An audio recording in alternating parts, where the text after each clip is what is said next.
తెలుగు నవలా శ్రోతలకు లక్ష్మీ కథల ప్రపంచానికి స్వాగతం.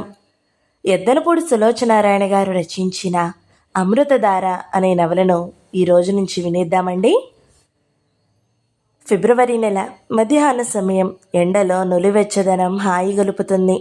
పంట చేలు, కోత ముగిసిన పొలాలు, పెళ్లి సందడి తీరిన ఇల్లుల్లా ఖాళీగా సేదరి తీరుతున్నట్లుగా ఉన్నాయి. కనుచూపు మేరంతటా ఆరుబయటగా కనిపిస్తున్న చోటు నుంచి గాలి తెరలు తెరలుగా వస్తూ రోడ్డు పక్కన అక్కడక్కడ గుంపుగా పెరిగిన భూతులసి మొక్కల తలల మీద వంగి తట్టినట్టు పరుగులు తీస్తుంది. మెయిన్ రోడ్డుకి వచ్చి కలిసిన మరో రోడ్డు వంపు తిరిగి దూరంగా ఉన్న తన ఊరిని చూపిస్తుంది. ఊరి మొదట్లోని పెద్ద ప్రహరీ గోడ కైవారంగా వేణుగోపాలస్వామి ఆలయం ఉంది. ఆలయం పక్కనే పెద్ద చెరువు నిండా తామర పూలు మొగ్గలతో. మనిషి కట్టికి చూసే ప్రశాంతత, నేర్పు ఉండాలే గాని ఈ సృష్టిలో ప్రతి చిన్న విషయము అందమైనదే అన్నట్టుగా ఉంది. అది దాటి వెళితే మొదలైన ఊరు చిన్నదే అయినా తీరైన రోడ్లతో, అక్కడక్కడ డాబా ఇళ్లతో, ఇంటి ముందు చెట్లతో కలకల్లాడుతూ ఉంది. ఆ ఊరిలో కాలు పెట్టిన ఎవరికైనా ఆ ఊరు పాడి పంటలతో సుసంపన్నంగా ఉన్న ప్రదేశం అని ఇట్టే తెలిసిపోతుంది. మనుషులు కూడా కాయ కష్టం చేస్తూ ఆరోగ్యంగా, తిండి బట్టలకి కొరత ఎరగని ముఖాలతో ఉన్నారు. ఊరికి మధ్యగా 4 బజార్ల కూడలిలో జాతీయ జెండా రెపరెపలాడుతూ ఎగురుతోంది. ఆ జెండాకి చుట్టూ సాయంత్రం వేళ 10 మంది కూర్చునేందుకు వీలుగా సిమెంట్ చేసిన అరుగు ఉంది. ఆ అరుగుకి అభిముఖంగా కుడివైపుకి వెళ్ళి మలుపు తిరిగితే వీధి చివర పెద్ద ఇల్లు కనిపిస్తుంది. ఆ ఇంటి ప్రహరీ గోడకి ఉన్న పెద్ద గేటు నగరాలలో అధునాతనంగా కట్టే భవనపు గేటులా అందంగా ఉంది. ఆ గేటు తెరుచుకుని నెత్తిన పచ్చగడ్డి మోపు పెట్టుకున్న పాలేరు ఒకతను లోపలికి వచ్చి గేటును మళ్ళీ అత్యంత జాగ్రత్తగా శబ్దం కానియకుండా మూశాడు. కానీ బరువుగా ఉన్న గేటు ఆ కదలికకి కాస్త మూలిగినట్టు శబ్దం అయింది. ఆ చప్పుడుకి ఆ ఇంటి పై అంతస్తులో పడక గది కిటికీ ఉన్న పరద పక్కకి తొలగింది. కిటికీ గ్రిల్ వెనుక నుంచి 80 సంవత్సరాలు పైబడినట్టు కనిపిస్తున్న ఆమె ముఖం మీద కళ్ళజోడు సరిచేసుకుంటూ గేటు వైపు చూసింది. వచ్చిన వ్యక్తి పలానా అని తెలియగానే కిటికీ పరదా వెంటనే మళ్ళీ యథాస్థానంలోకి వెళ్ళిపోయింది. నెత్తి మీద పచ్చగడ్డి మోపు, కళ్ళ వరకు వచ్చిన నౌకరికి పైభాగంలో జరిగిన యజమాయిషి తెలియలేదు. అతను గడ్డి మోపు తెచ్చి పెరట్లో పాకలో పడేసి నడుంకి కట్టుకున్న ఎర్రతుండు విప్పి విదిలించి వంటిని పట్టిన చెమటని తుడుచుకుంటూ ఉండగా ఇంతలో అక్కడికి నడివయసు అనిపిస్తున్న ఒక యువతి వచ్చింది. ఆమె కట్టుకున్న ఆకుపచ్చ నేత చీర, అంచు జాకెట్టు, నున్నగా దువ్వి గట్టిగా వేసుకున్న ముడి ఆమె పనిచేసే మనిషి అయిన శుభ్రత గల వ్యక్తి అని తెలియజేస్తున్నాయి. వచ్చావా? అన్నం తిందుగానిరా, ఇంత ఆలస్యం అయిందేంటి అంది. ఆ మాట్లాడే తీరులో భర్త పట్ల గల ఇష్టం, అతని మీద చలాయించే అధికారం కూడా ప్రస్ఫుటమవుతున్నాయి. దుర్గా, అబ్బాయి గారు వచ్చారా అన్నాడతను. నీకు కళ్ళు కనిపించడం లేదేమిటి అంది విసురుగా. అదేంటి అట్టా అంటావు అన్నాడతను. లేకపోతే ఏంటి మరి, అబ్బాయి గారు వస్తే వాకిట్లో కారు కనిపించదా అంటూ నిలదీసింది. అదా? అతను తలగొక్కున్నాడు. నేనెక్కడ చూశానే, గడ్డి మోపు కళ్ళకి అడ్డం పడ్డావులే అన్నాడు. నయమే, ఇంటికి నేరుగా వచ్చావు. ఆ పట్టున పక్కింటి టీచర్ అమ్మింటికి పోలేదు. ఛట్, నోరు మీవే, ఆకలేస్తుంది, అన్నం పెట్టు. అందుకేగా ఇంతసేపు రాలేదంట అని చూస్తుంది. అయ్యో, చెప్పటం మర్చానయ్యా. బామ్మగారు నీకోసం 2 సార్లు అడిగింది. వెళ్ళిరా, అన్నం పెడతా అంది. అతను వెళ్ళబోయి అంతలోనే ఆగి తోచినట్టు తలగొక్కుని పాకలోకి వంగి చూస్తూ, దుర్గా, అన్నం పెట్టవే, ఆకలేస్తుంది అన్నాడు. పెట్టగా మాంతానేమిటి? అమ్మగారు రమ్మంది, పోయిరా, తొందర మాటంట అంది. ఓహో, ఇప్పుడు వెళ్తే 1,00,000 ప్రశ్నలు వేస్తుంది. నాకేమో అబద్ధం రాదు. ఆమె గారిని చూస్తేనే భయం వేస్తుంది. ఆ రత్నాకరం గారు నిన్న మన స్టోర్ నుంచి 2 బస్తాలు బియ్యం నా చేతనే ఆ టీచర్ అమ్మగారికి వేయించారు. ఒరే వెంకటి, ఈ మాట అమ్మగారికి చెప్పకురా. అబ్బాయి గారిని నేను ఫోన్లో అడిగానులే. నేను మాత్రం ఊరికే తీసుకుంటానేమిటి, నా జీతంలో కట్టేస్తాను అన్నాడు. నాకు అనుమానమే. రాత్రంతా నిద్ర రాలేదు.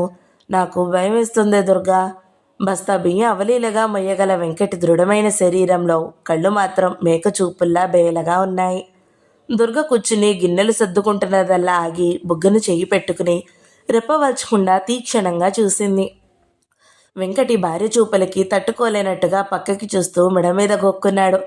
కాళ్ళు కడుక్కుని వస్తా అని నసుగుతూ బయటకు వెళ్ళి తొట్టె దగ్గర కాళ్ళు చేతులు కడుక్కున్నాడు. దుర్గ తన వెనక వస్తుందేమోనని భయంగా పక్కచూపులు చూశాడు. కానీ దుర్గ రాలేదు. ఒక క్షణం తటపటాయించి మళ్ళీ పాకలోకొచ్చాడు. భోజనానికి అన్నట్టు నేల మీద కూర్చున్నాడు.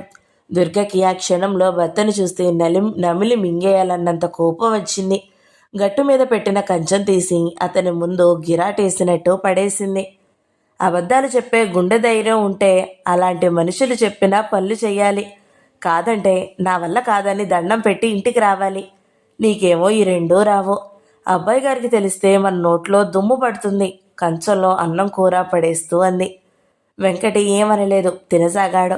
అతను ఆపగా అన్నం తినే తీరు చూస్తే ఎంత ఆకలిగా ఉన్నాడో తెలుస్తూనే ఉంది.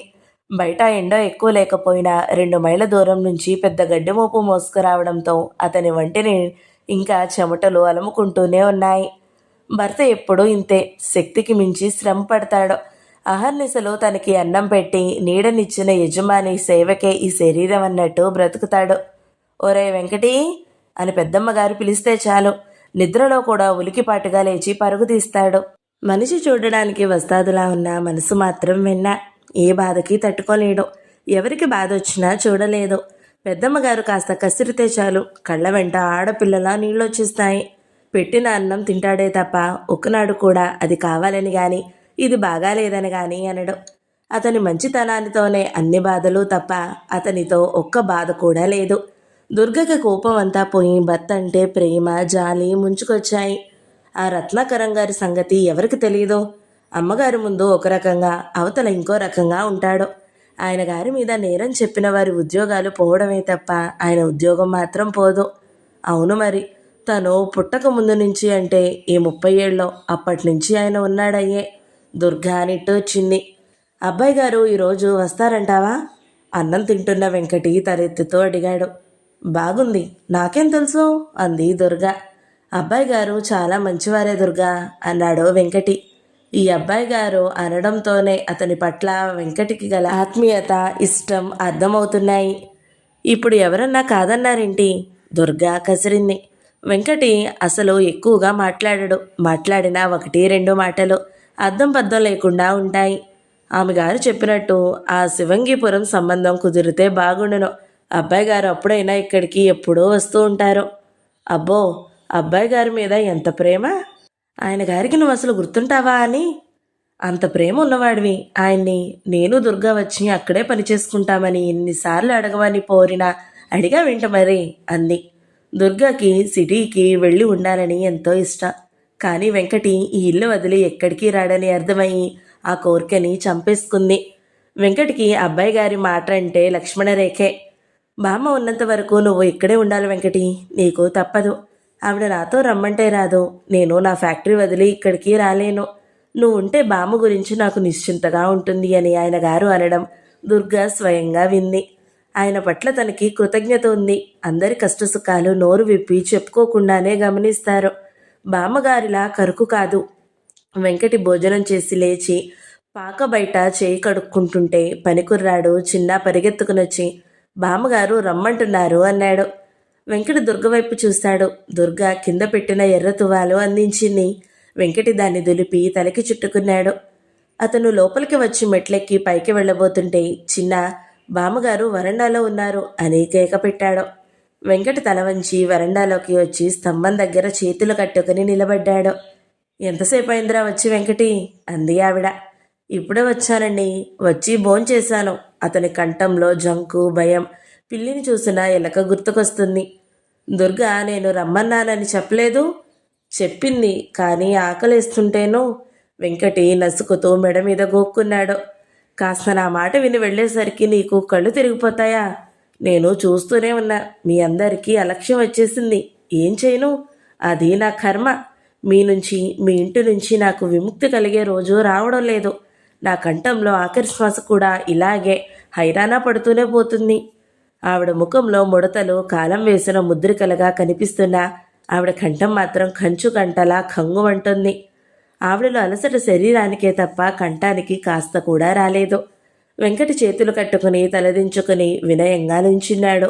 ఆవిడ పట్టున ఏకదాటిగా తిట్టిన తిట్టకుండా 1 గంట సేపు తిట్టినా వెంకటి అదే ప్రశాంతంగా సహనంగా వినయ విధేయతలో ఉట్టిపడేట్టు చెక్కిన శిల్పంలా నిలబడతాడు. అది సంవత్సరాల తరబడి రోజూ జరిగే దినచర్యగా అయిన అలవాటు. ఆవిడ ఈ క్షణంలో కేకలు వేస్తుంది. మళ్ళీ కాసేపటికి ఒరే వెంకటి అంటూ ఆప్యాయంగా పిలుస్తుంది. తిట్టిన ఆవిడికి గాని ఆ తిట్లు పడిన అతనికి గాని అవి తర్వాత గుర్తుండనే ఉండవు. ఒరే వెంకటి, బామ్మ మనసులో ఎన్నో భయాలు ఆందోళనలు. మన మీద ఆవిడకి ఏం కోపం ఉండదు. పాపం పెద్దామె ఈ ఇల్లుని చూడడంతో ఆమెకి ఎన్ని బాధలు చికాకులు అంటూ అబ్బాయి గారు తన భుజాల చుట్టూ చేయి వేసి ఆప్యాయంగా చెప్పిన మాటలు అతని మనసులో అహర్నిశలు గుర్తుంటాయి. అవి అతని గుండె లోతుల్లో చెరగని శిలాక్షరాలు. బామ్మగారు విసుక్కునే విదిలింపులు గాలికి వస్తుంటాయి పోతుంటాయి. తను ఈ ప్రపంచంలో ఒక్క అబ్బాయి గారికే జవాబుదారి. ఆయన మనసుకి అనుగుణంగా నడవడమే తన ధర్మం. అందుకే ఆవిడ తిట్లు అతన్ని రవ్వంత కూడా బాధ పెట్టవు. ఇంతలో హాలులో నుంచి గోడ గడియారం టంగ్ టంగుమని 3 గంటలు కొట్టింది. అది వినగానే ఆవిడ ముఖంలో నిరాశామేఘాలు కమ్ముకొచ్చాయి. అయ్యో, 3 గంటలైపోయింది. మనోజ్ ఈ రోజుకి వస్తాడో రాడో? ఆ పెళ్లివారికి రేపు ఉదయం వచ్చేది లేనిది 5 గంటలలోపు కబురు చేస్తానని చెప్పాను అంది. ఆ కళ్ళ నిండా ఆదృత అపనమ్మకం. వెంకటి, నువ్వెక్కడికి వెళ్ళకు. అబ్బాయి గారు వస్తే శివంగిపురం వెళ్ళి ఉదయం పిల్లని చూడ్డానికి వస్తామని కబురు చెప్పి రావాలి అంది. అలాగే అమ్మగారు అన్నాడు. రైలు ఈ పాటికి వచ్చేసుండాలి. అబ్బాయి రాకపోతే ఆ రత్నాకరమైనా తిరిగి రావాలిగా అందావిడ. రైలు ఇంకా వచ్చి ఉండదమ్మగారు అన్నాడు. నీ మొహం, రైలు రావడం వెళ్ళిపోవడం కూడా జరిగే ఉంటుంది. మను వచ్చుండడు, ఏదో పని వచ్చుంటుంది. వాడికి పెళ్లి మినహా మిగతా అన్ని పనులు ముఖ్యమే. ఈ రత్నాకరం కారేసుకుని ఏ ప్లేడర్ దగ్గర కూర్చుని బాతాకాన్ని కొడుతూ ఉంటాడు. నా కర్మింతే. ఎప్పుడు అనుకున్నది జరిగింది గనక కొంతమంది నుదుట రాతలింతే. ఆవిడ సనుక్కుంటుంటే వెంకటి అక్కడి నుంచి వెళ్ళిపోబోయాడు. ఎక్కడ పోతున్నావు? ఇక్కడే కూర్చో. నేను నీ కోసం అరవలేను ఆవిడ గదమాయించింది. వెంకటి వెంటనే తల ఊపి అక్కడున్న స్తంభం దగ్గర కూర్చున్నాడు. ఆవిడ గడ్డం కింద చేతులు ఆనించుకుని రోడ్డు చివరంటూ కనిపించే దారినే చూస్తుంది. కారు వస్తుంటే దూరం నుంచే కనిపిస్తుంది. ఇటు కుడివైపుకి సెంటర్కి వెళ్లే దోవ వెంట రావాలంటే ఊరు మధ్య నుంచి రావాలి. అది చుట్టుదారి. ఇటు ఇంటికి ఎడం వైపు రోడ్డు మెయిన్ రోడ్డుకి కలిపి పక్క ఊరికి వెళుతుంది. సాధారణంగా ఇంట్లో అంతా ఈ రోడ్డు వెంటే వెళుతూ ఊరి మధ్య నుంచి వెళ్లే పని తప్పించుకుంటారు. గాలి అలలు అలలుగా తేలొస్తుంది. మధ్యాహ్నం అప్పుడే సాయంకాలంగా మారిపోబోతోంది. పల్లెటూరు ప్రశాంతత, ఇంటి చుట్టూ వేప చెట్ల చల్లటి గాలి. ఆవిడికి వరండాలో ఈ చివర కూర్చోవడం ఎంతో ఇష్టం. దూరంగా తమ పొలాలు కనిపిస్తాయి. ఇది తమ సామ్రాజ్యం. ఊళ్ళో పాత విలువలు తగ్గిపోయి కొత్త తరం వచ్చినా ఇటు ఇంట్లోనూ అటు ఊరిలోనూ ఆవిడ ప్రాధాన్యత ఏమాత్రం తగ్గలేదు. జీవితంలో ఘన విజయం తాలూకు సువర్ణకాంతలు, అపజయం తాలూకు నీలి నీడలు ఆమె తన ఈ జీవితంలో చాలా చూసింది. ఈ సంసారం నాది, దీనిని నేను రక్షించుకోవాలి. దీని ఉనికి సుస్థిరతేనా క్షేమం, నా జీవనానికి ఇది ఆయువు పట్టు అని నమ్మిన ఆవిడ తన ధర్మాన్ని నెరవేర్చడానికి జీవితంలో ఎదురైన దురదృష్టంతో ఆవేదనతో హోరాహోరీ పోరాడింది. ఆమె సాధించిన విలువకి లోకం ప్రశంసించిన ఆమె పొందిన ఆశాభంగపు కారు చీకట్లో ఇప్పటికీ ఆమె హృదయాన్ని కమ్ముకునే ఉన్నాయి. అందం, ఐశ్వర్యం, అధికారం ఆమె తన ప్రత్యేకతగా భావించి మహా అదృష్టవంతురాలు అని అందరి చేత అనిపించుకుని మురిసిపోతున్న తరుణంలో దురదృష్టం విచ్చుకత్తిలా భర్త మరణం ఆమె జీవితంలో ఆనందాన్ని చీల్చివేసి వికటాట్టహాసం చేసింది. ఆ వ్యధని, నష్టాన్ని జీవితంలో మరిక పూడ్చుకోలేని గండిగా మనసులో మిగిలిపోయింది. అప్పుడప్పుడు నేనేం పాపం చేశానని నాకు ఈ శిక్ష అని కుమిలి ఏడ్చే రాత్రులు ఎన్నో ఉన్నాయి. బయటవారికి ఆమె డబ్బు, అధికారం, సామర్థ్యం వీటితో దగద్దమానంగా వెలుగుతోందన్న వ్యక్తిత్వమే తెలుసు. ఏ వ్యక్తికి కలలో కూడా ఎదురు చూడని కారు చీకటి అంటే ఏమిటో ఆమె ఒక్కతికే తెలుసు. ఈ సుఖదుఖాలు అనే పడుగు పేకలు అందరి జీవితాల్లో వేసుకుంటూ పోవడమే అని విశ్వకర్మ విన్యాసమని, వయసు పెరిగిన కొద్దీ అంతర్యంలో సుడులు తిరిగే అంతర్మదనం వల్ల కలిగిన జ్ఞానోపనిష్టతో తనని తానే సేద తీర్చుకుంది. అందుకే ఆమెకి ఇప్పుడు ఏ బాధ లేదు. మనోజ్ ఒక ఇంటివాడు అయితే చాలు. ప్రస్తుతం ఆమె ధ్యేయం అదే. ఎన్నిసార్లు చెప్పినా మనోజ్ చూద్దాంలే, ఇప్పుడేం తొందర, ఇప్పుడు నాకు టైం లేదు అంటూ పెడచెవిని పెట్టసాగాడు. ఆవిడకి అతని ఆంతర్యం బాగానే అర్థమైంది. 30 సంవత్సరాలు ఒంటరిగా తన నిర్ణయాలు తనవి అన్నట్లుగా పెరిగాడు. పెళ్లి ఒక బందికాన అవుతుందేమోనని వాడి భయం. ఇప్పుడు కాకపోతే వాడిక ఇప్పట్లో చేసుకునే ధోరణి పోతుందేమో. ఒక మనిషి జీవితానికి వ్యాపార దక్షత, 10 మంది పోషణ, సంఘంలో పేరు ప్రతిష్టల్లో ఈ నిండుతనం చాలదా బామ్మ అంటూ కుతర్కం మొదలు పెడతాడు. ఈ మధ్య తర్కానికి దిగితే తను వాడి వాదాన్ని అంగీకరించాల్సిందే తప్ప జయించలేదు. అందుకే తను నా కోసం నువ్వు పెళ్లి చేసుకోవాలరా నాయనా అంటూ బ్రతిమలాడడం ప్రారంభించింది. చిన్నప్పటి నుంచి మనోజ్ అంతే. నా కోసం చెయ్యరా తండ్రి అంటే పర్వతం మీద నుంచి దూకటానికైనా సిద్ధమే. ఇన్నాళ్ళు మనోజ్కి తగిన పిల్ల తనకి కనిపించలేదు. ఇప్పుడు విధి విచిత్రంగా ఆ పిల్లని తన కళ్ళెదుటకి తీసుకుని వచ్చింది. ఆ అమ్మాయి గుర్తురాగానే ఆవిడ ముఖం ఇష్టమైన వ్యక్తిని చూస్తున్నట్లుగా ప్రసన్నంగా అయ్యింది. తను కోరుకున్న సౌందర్యం, సుగుణాల రాశి మనోజ్ కోసమే ప్రత్యేకంగా పుట్టిందా అన్నంత ప్రత్యేకంగా ఉంది. అందుకే ఆవిడకి ఈ తొందర. కళ్ళెదుటికి వచ్చిన ఈ అదృష్టం మనవడి సొత్తు చేసి అతన్ని మరింత మహా అదృష్టవంతుణ్ణి చేయాలని ఆరాటం. కానీ రాత్రి నుంచి ఒక్కటే బెంగ. మనోజ్ ఈరోజు తనకి ఇచ్చిన మాట ప్రకారం వస్తాడా లేక ఎగ్గొడతాడా? ఈ శంక ఆవిడని తినేస్తుంది. పిల్లని చూస్తే వాడు కాదనలేడని తనకి గాఢ నమ్మకం.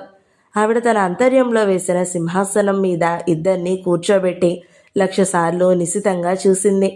సందేహం లేదు, ఇద్దరూ ఈడు జోడుగా కన్నులకింపైన జంటగా ఉన్నారు. అమ్మాయికి ఏ లోటు లేదు. లక్షణంగా చదువుకుంది. పరువుగల వంశం, బంగారానికి తావిలా, వినయ విధేయతలు. ఆ అమ్మాయి ఇంట్లో తిరుగుతుంటే మా ఇంటికి పూర్వ వైభవం తిరిగొస్తుంది. కానీ వీడేమంటాడో? వాడిని ఒప్పించడం ఎలా? అదే అంతుపట్టని చిక్కు ప్రశ్నగా ఉంది. వాడి చేత అవును అనిపించడమే కష్టం. నిజమే, కానీ ఎంత కష్టమైనా కానీ తను ఎంత తిప్పలు పడైనా సరే అవును అనిపించాలి. జీవితంలో తను చేసే ఆఖరి పోరాటం ఇది. మనోజ్ని పెళ్లికి సుముఖుడిగా చేయడం. ఈ ఇల్లు మళ్ళీ పిల్ల పాపలతో కలకలలాడుతూ ఉండగా తను చూడాలి. ఇది తన ఆఖరి కోరిక. మనోజ్ కాదనడానికి వీల్లేదు అని తను శాసించాలి. అవసరమైతే తన ఆత్మహత్యగా ప్రయత్నించడానికైనా సిద్ధమే. వాడు రాకపోతే ఏం చేయడం? ఇదే పెద్ద సమస్య. ఈసారి కూడా కాకపోతే వాళ్ళ దగ్గర తన పరువు పోతుంది. ఏం చెప్పినా వాళ్ళు అది కుంటి సాకు అనుకుంటారేమో. ఈ ఆలోచన రాగానే ఆవిడ మనసు ఆందోళన సుడిగుండం లాగేసింది. నిస్పృహ, అశాంతి, ఆరాటం, అపజయం ఎదుర్కొనే ఓపిక లేని అసక్తత.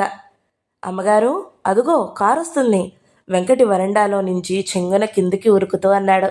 ఎక్కడ్రా? ఆదృతగా అందావిడ. అదుగోండి, అదే చూడండి, అదుగో ఆ తుమ్మ చెట్టు పక్క నుంచి తెల్లగా. అదుగోనండి, మన కారే. ఆవిడ చూసింది. అవును, హరితవనంలో నుంచి దూసుకు వస్తున్న రాయంచెల చెట్ల మధ్య నుంచి తెల్లటి కారు రయ్యన పరిగెత్తుకొస్తుంది. ఆవిడ కుర్చీలో నుంచి లేచి నిలబడింది. కారు రివ్వనొస్తుంది, నిజమే. కానీ అందులో మనోజ్ ఉన్నాడా లేడా? కారు టాప్ తప్ప లోపల కూర్చున్నవారు కనిపించడం లేదు.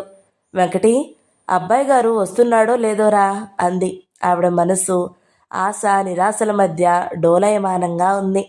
వస్తున్నారండి అన్నాడు. నీకు కనిపించాడా? కళ్ళద్దాలు పైన నుదుటికి అరిచేయి పెట్టి లేచి చూస్తూ అంది. కనిపించలేదండి. అయితేనేమండి, అబ్బాయి గారు కారు నడిపితేనే అట్టా విమానంలా వస్తుందండి. మన డ్రైవర్ పాండు మెల్లగా నడుపుతాడండి అన్నాడు. ఓర్ని, నీకెంత తెలివిరా అంది. ఆవిడ ముఖం వికసించింది. నిజమే, తెల్లటి అంబాసిడర్ కారు బాణంలా దూసుకొస్తుంది. ఒరే, దుర్గని పిలిచి కాసిన్ని ఎర్ర నీళ్లు తెమ్మను అంది. వెంకటి ఇంటి పక్క నుంచి పరిగెత్తి సందు గుమ్మంలో నుంచి పాకు ఊడుస్తున్న దుర్గతో, దుర్గా, అబ్బాయి గారు వస్తున్నారు, ఎర్ర నీళ్లు తెమ్మంటున్నారు బామ్మగారు, తొందరగా అంటూనే పరిగెత్తుకొచ్చాడు. ఏమిటి, అబ్బాయి గారు వస్తున్నారా? చిన్న పరిగెత్తుకొచ్చాడు. అవునరా, అదిగో కారు వచ్చేసింది అంటూ వెంకటి పరిగెత్తుకుని వెళ్ళి గేటు తెరవబోతుంటే, నేను తీస్తాను. చిన్న తను బార్లా తెరిచాడు. దుర్గ ఎర్రనీళ్లు చెంబుతో వచ్చి బామ్మగారి వెనుకగా నిలబడింది. అందరి ముఖాలు దేవుడిని చూడబోతున్న ప్రియభక్తుల్లా ఆనందంతో వెలిగిపోతున్నాయి. కారొచ్చి వరండా మెట్ల ముందు ఆగింది. అందులో స్టీరింగ్ దగ్గరున్న యువకుడు ఇంజన్ ఆపి డోర్ తెరవడానికి చేయి వేసే లోపలే వెంకటి కారు తెరిచి వినయంగా పక్కకి నిలబడ్డాడు. కారులోంచి పొడగరిగా ఉన్న యువకుడు దిగాడు. అతని వయస్సు 30 ఏళ్లకి దగ్గరగా ఉండొచ్చు. ఆరోగ్యంగా దారుఢ్యంగా ఉన్న అతని శరీరం అతని చెప్పు చేతుల్లో ఉన్నట్టుగా ఉంది. ముఖంలో సీరియస్నెస్ చూస్తే సోమరిపోతుతనం, కులాస మనస్తత్వం అతన్ని చూస్తేనే పారిపోతాయి అనిపిస్తుంది.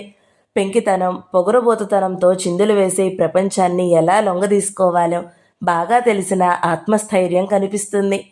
అతను కారు దిగగానే ఆదురతగా గబగబా మెట్లెక్కి ఆవిడ దగ్గరికి 2 అంగల్లో వచ్చినట్టుగా వచ్చాడు. వచ్చిన వెంటనే అతను ఆవిడ 2 భుజాల మీద చేతులు ఆనిస్తూ, బామ్మా, థ్యాంక్ గాడ్, నిన్నిలా చూస్తానని అనుకోలేదు. రత్నాకరం గారిని ఎంత అడిగినా చెప్పలేదు. ఏ సుస్థి పడ్డావో అని భయపడ్డాను. ఒంట్లో బాగానే ఉంది కదా?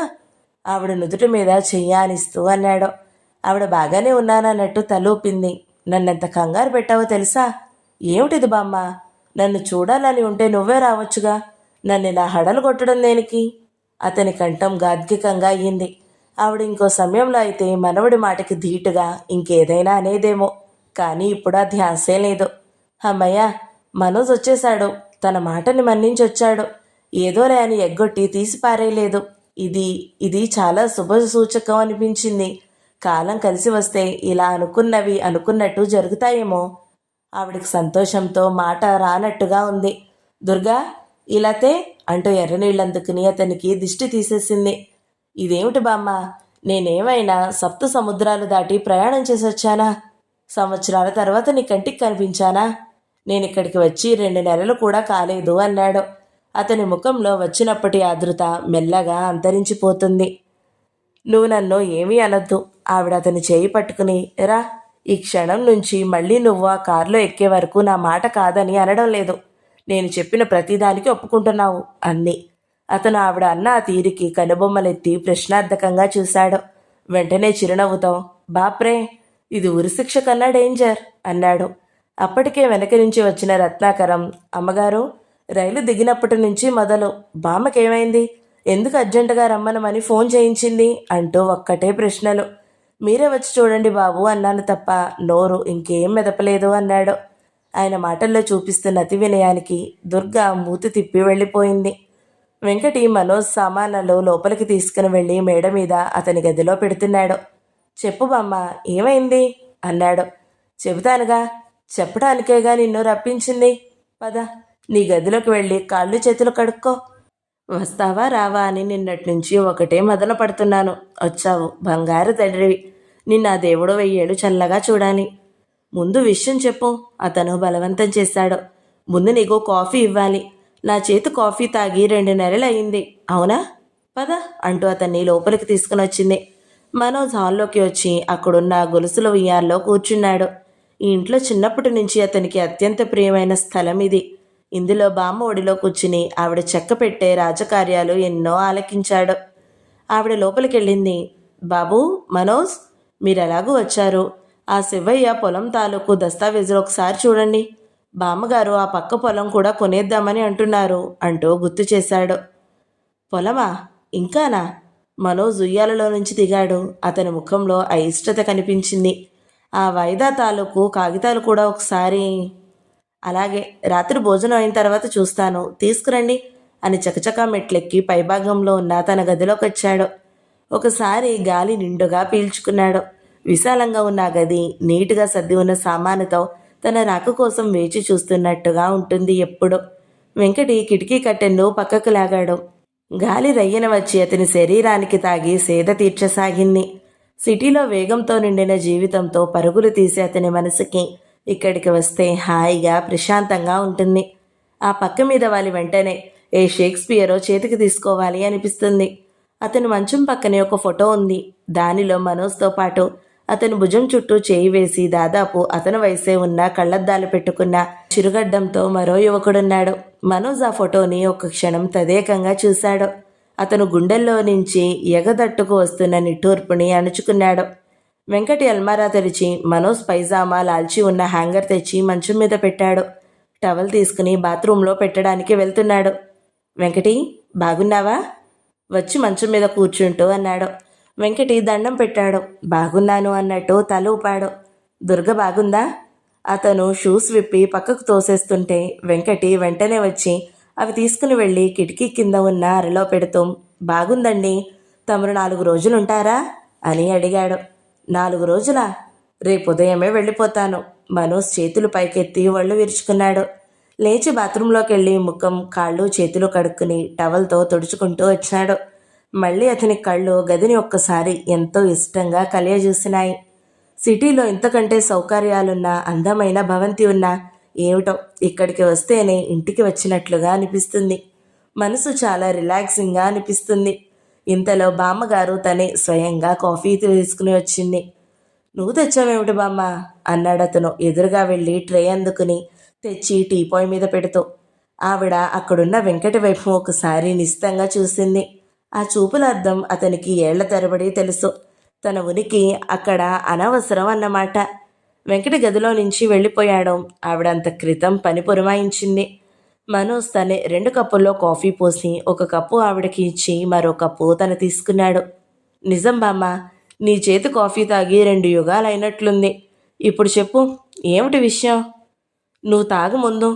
ఓహో, ఎంచక్క బామ్మ చేతి అమృతం లాంటి కాఫీ తాగుతుంటే ఉరి లాంటి విషయం కూడా ఆనందంగానే ఉంటుంది. చెప్పు. మను, ఈసారి నేను ఒక నిర్ణయం చేసేసాను. అది నువ్వు అమలుపరచాలి. అదే నాకు చాలా ఆనందం. చెప్పు అమ్మా, ఏమిటది? సంతోషంగా అమలు చేస్తాను. అసలు నీకు సందేహం ఎందుకు వచ్చింది? నీ పెళ్లి ఖాయం చేద్దామని అనుకుంటున్నాను. అనుకోవడం కాదు, దాదాపు ఖాయమైనట్లే. అతని పెదవుల దగ్గర కప్పు చిన్నగా తొణికింది. అతి కష్టం మీద నేర్పుగా త్రుటిలో కాఫీ తొణికి బట్టల మీద పడకుండా జాగ్రత్త పడ్డాడు. అతని ముఖంలో రక్తం వెనక్కి వెళ్ళినట్టు లీల మాత్రంగా తెలుపు ఆవరించింది. ఆవిడ అభిప్రాయానికి వ్యాఖ్యానం కోసం అడగలేదు. జడ్జిమెంట్ చెబుతున్న జడ్జిలా చెప్పేస్తుంది. పిల్ల చాలా బాగుంది, చదువుకుంది, అందం గురించి చెప్పనవసరం లేదు, బుద్ధిమంతురాలు, ముఖ్యంగా నీకు అన్ని విధాలా తగిన పిల్ల. అతను తనని తాను నిలవరించుకున్నాడు. నిదానంగా నిబ్బరంగా కాఫీ తాగుతూ దాని రుచి ఆస్వాదించడం కంటే మహత్కార్యం ఈ లోకంలో ఇంకోటి లేనట్లు మౌనంగా ఉండిపోయాడు. మాట్లాడవే అందావిడ. ఏం మాట్లాడను? ఇంత భాగ్యానికి నన్ను పిలవడం దేనికి? ఫోన్లో చెబితే సరిపోయేదిగా బామ్మ. నేనంత ముఖ్యమైన పనుల మీద ఊపిరాడనట్లుగా ఉన్నానో నీకు తెలుసా? పనులు నీకు ఎప్పుడూ ఉంటాయి. అయినా ఇంతకంటే ముఖ్యమైన పని ఏముంటుంది? ఫోన్లో చెప్పలేదనేగా. నువ్వేమో అక్కడ బిజీగా ఉంటావు. మను, ఈ సంబంధం ఖాయమైనట్టే. నువ్వు ఈ పెళ్ళి చేసుకుని తీరాలి. మరి లగ్నం పెట్టించు కబురు చేస్తే పోయేదిగా బామ్మ. ఆ 3 ముళ్ళు వేసి వెళ్ళిపోయేవాడిని. నాకు ఇక్కడికి 2సారి రావడం పని తప్పేది. అసలు అదే పని చేద్దామని అనుకున్నాను. నేనెంత నీ మంచి ఆలోచించినా నువ్వు కూడా ఒకసారి అమ్మాయిని చూస్తే బాగుంటుంది కదా.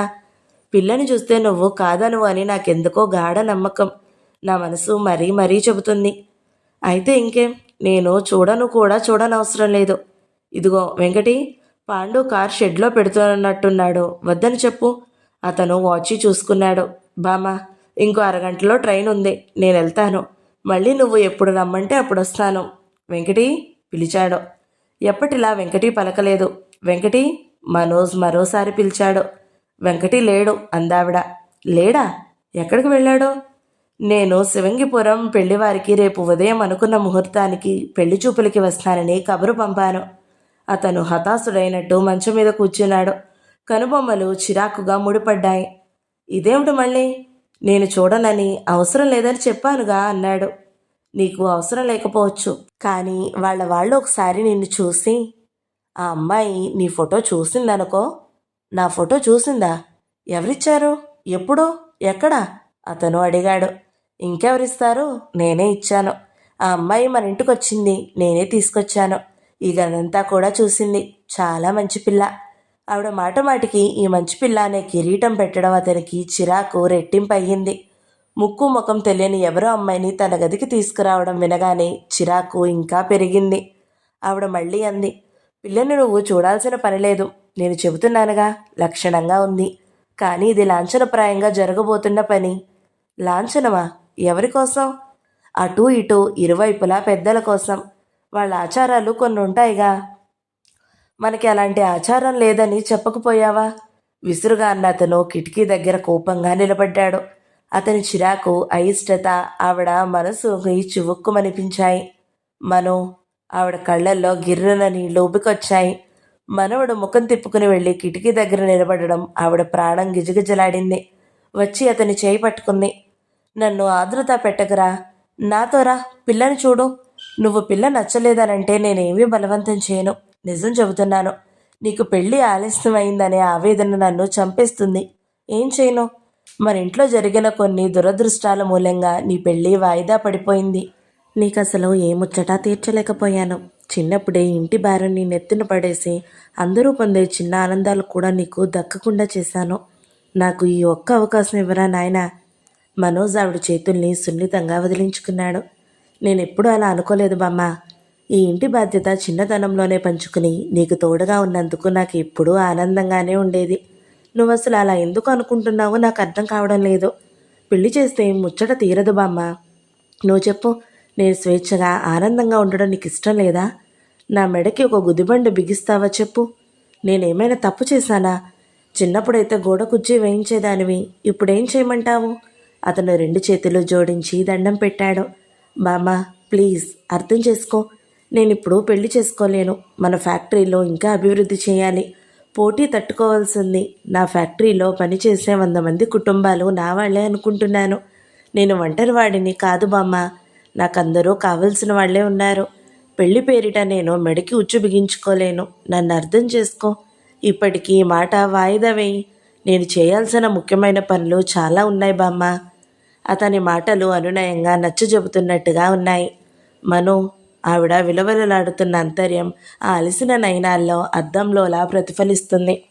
బ్రతిమలాడుతున్నట్లుగా అంది. ఇప్పుడు తర్కం వద్దు, నాతోరా. ఈ పిల్లని ఒక్కసారి చూడు. బంగారపు బొమ్మంటే నమ్ము. బంగారం మీద, వజ్రాల మీద నాకు వ్యామోహం లేదు బామ్మ. అతని ముఖంలో అసహనం, చిరాకు బాగా ప్రస్ఫుటమవుతున్నాయి. దీనికోసం ఆ బామ్మ పిలిపించింది. అతనికి చాలా విసుగ్గా ఉంది. అదుగో, నాకు తెలుసు, ఆవిడ చూపుడు వేలు చూపిస్తూ అంది. నువ్వు నన్ను తర్కంలోకి దింపుతున్నావు. వద్దురా, రేపు ఉదయం మనం వెళ్ళి ఆ అమ్మాయిని చూసొద్దాం. నువ్వు ఇంకేం చెప్పొద్దు. అమ్మాయిని చూడడం కోసం వాళ్ళ ఇంటికి దేనికి? ఫోటో తెప్పించి చాలు. ఈ మాట వినగానే ఆవిడ ముఖం సంబరంగా అయింది. అయ్యో రామా, అసలు ఆ మాటే మర్చిపోయాను సుమా. ఫోటో అడిగి తీసుకున్నాను, కానీ ఎప్పటిదో ఫోటో. ఫోటోలో కంటే యువతల చాలా బాగుంది. మను, ఆ అమ్మాయి ముఖంలో కళ ఉంది చూసావు? అది నీ భార్య అయ్యే అదృష్టం అనిపిస్తుంది నాకు. ఫోటో చూపిస్తానుండు, ఇక్కడే ఉంది అంది వెళ్తూ. ఇక్కడా? అన్నాడతను ఆశ్చర్యంగా. అవునరా, నీ బీరువాలోనే దాచాను. ఆవిడ నడుం దగ్గరున్న తాళం చెవులు గుత్తి తీసి వెళ్ళి గాడ్రేజ్ బీరువా తెరిచింది. అతని కళ్ళల్లో కంపరం కనిపించింది. ఎవరో అపరిచిత అమ్మాయి ఫోటో తన బీరువాలోనా? బామ్మకి వయసు మీరడంతో ఛాదస్తం వస్తుంది. అతని కోపం కళ్ళలో ప్రస్ఫుటమవుతుంది. అతను చూస్తూనే ఉన్నాడు. ఆవిడ లోకా తెరిచి అందులో నుంచి తీస్తుంది. బేష్, అంటే ఈ అమ్మాయి పట్ల ఆవిడికి బాగానే గురి కుదిరింది కాబోలు. లేకపోతే అంత భద్రంగా దాచదు. పెళ్లి చెయ్యాలనే ఆందోళనతో ఆరాటం ఉన్న ఈవిడికి ఆవిడ గారెవరో తారసపడింది. బామ్మ తెలివి తక్కువదేం కాదు. అవతలి వాళ్ళెవరో ఈవిడని బాగానే ఆకట్టుకున్నారు. ఇప్పుడు ఈ చిక్కు సమస్య మెడ నుంచి తప్పించుకుని బయటపడడం ఎలా అని అతని మనసు ఆలోచిస్తుంది. ఆవిడ ఫోటో తెచ్చింది. చూడరా, ఇదిగో అంది అపురూపమైన సంగతి చూపిస్తున్నట్లుగా. నీకు మతిపోయింది బామ్మ. నా బీరువాలో ఎందుకు పెట్టావు అన్నాడు. ఈ ఫోటో దాల్చాల్సిన స్థలం అదే అనిపించిందిరా. చూడు, ఇది ఎప్పుడో 4 ఏళ్ల క్రితంది. ఇది ఇప్పుడు ఇంకా బాగుంది సుమా. చూడు, ఆ కళ్ళల్లో ఎంత కళ. నాకేం నచ్చలేదు బామ్మ అన్నాడు చూడకుండానే, ఫోటో టీపాయ్ మీద పడేస్తూ అసహనంగా. అదిగో, సరిగ్గా చూడకుండానే అంది అది అందుకుంటూ.